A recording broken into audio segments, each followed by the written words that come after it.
Welcome to Bite-Sized Folklore, where ancient myths are whispered back to life, one eerie tale at a time. I'm Jodie, and in this episode we travel to the shadowed edge of Irish legend, where war walks beside prophecy, and fate wears the shape of a raven.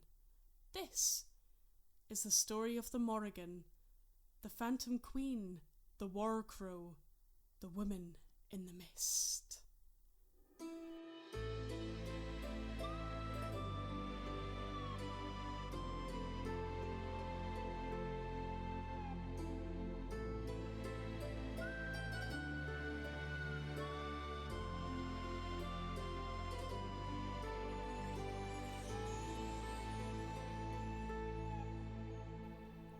The Morrigan is one of the oldest and most feared figures in Irish mythology. Her name comes from the Old Irish Morrigan, Great Queen, or sometimes Phantom Queen. She is not just a goddess of war, she is war itself. Not the glory, not the honour, but the blood, the fear, the madness that clings to the edges of the battlefield like smoke. But as with most ancient deities, she is far more than one thing. In many tales, the Morrigan is three sisters, a triad of power. Bov, the battle crow who flies above the dead. Macha, associated with the kingship and fertility. And Naaman, whose very presence drives armies to confusion and ruin.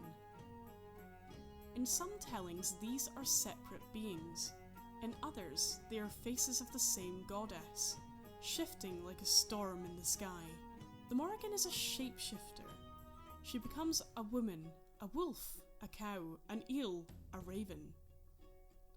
She is the land, and the land is her, fertile and deadly, scared and wild. She represents sovereignty, the divine right to rule, granted not by crown or conquest, but by the will of the land itself. And woe to any king who takes her for granted. Of all her stories, perhaps the most haunting is that of her encounters with Cu Chulain, the doomed hero of Ulster. As he rides into battle, the Morrigan appears to him, not as a hag or a bird, but as a beautiful woman, offering her love and protection. He rejects her, and so she returns again and again, each time in a new form, each time to hinder him. A charging cow, which he wounds, an eel in the river, which he crushes, a she-wolf, which he blinds in one eye. Each time he bests her, and each time she leaves injured, but not defeated. Later, she returns one final time, disguised as an old woman, offering him a drink of milk. He blesses her, unknowingly healing the wounds he himself caused. She smiles, for her prophecy has already been spoken. His death is certain, and on the day Cu Chulain is finally slain, tied to a standing stone so he may die on his feet, a crow lands on his shoulder. It is her, watching, waiting, his story complete. But for all her darkness, the Morrigan is not evil. In a land ruled by nature where the harvest could fail and kings would fall, the Morrigan stood for balance. A king who served the land well would be blessed.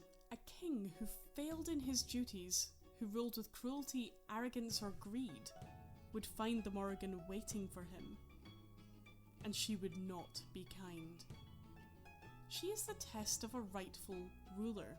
She is the test of the rightful ruler. In one tale, a would-be king encounters her in the form of a hideous old crone. She demands a kiss. He recoils in horror, until one man, brave enough or wise enough, embraces her. At once, she transforms into a radiant queen. That man becomes king, for he understood rulership requires embracing what is difficult, what is ugly, what is real.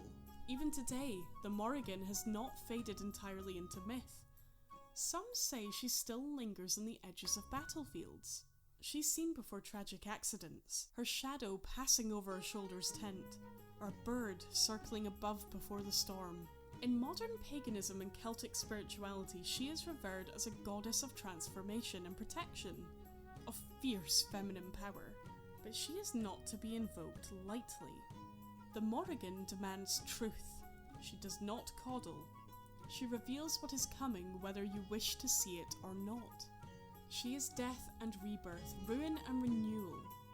The crow on the fence post, the woman in the mist. The Morrigan reminds us that war is not just glory, and prophecy is not a gift. That sovereignty is earned, not taken, and the fate once spoken cannot be undone. So the next time you see a raven watching from the treetops or hear a whisper carried by the wind, listen closely, because in the old ways, the Morrigan didn't just tell the future, she became it. Thank you for listening to Bite-Sized Folklore. If this tale stirred something ancient in you, leave us a review and share it with the storytellers and seekers in your life. We'll be back next time with another shadowed tale from the old world. Until then, mind the crow and stay curious.